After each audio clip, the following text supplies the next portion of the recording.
William Lloyd Garrison felt that he was destined to do great things, but he had no idea how to get there. In 1828, he was 22 years old, newly arrived in the city from his hometown of Newburyport.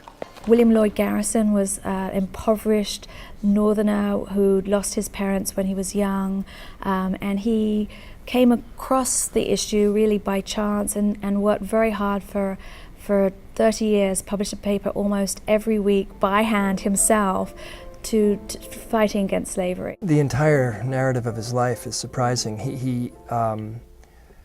He was on the outside always. He came from very little, eventually apprenticed a printing press, and really had a talent for typesetting. William Lloyd Garrison's argument was always that you had to change hearts and minds, that if you just change the laws, that it's not actually going to change anything fundamentally.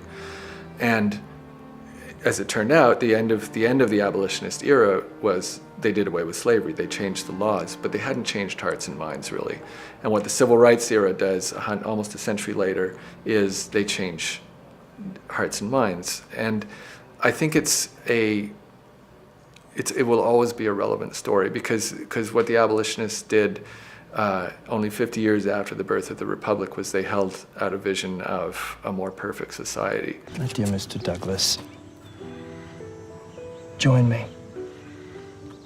I urge you. You have a gift. Sir, you really do. You flatter me. No. No, I don't.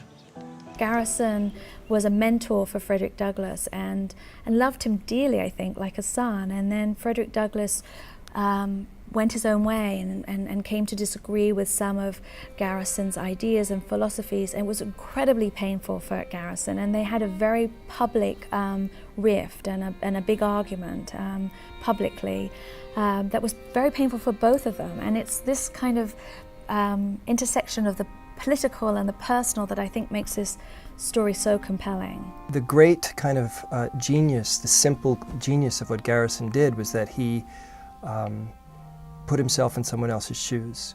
He saw very early on that there was no difference between any man and himself, that a man was a man.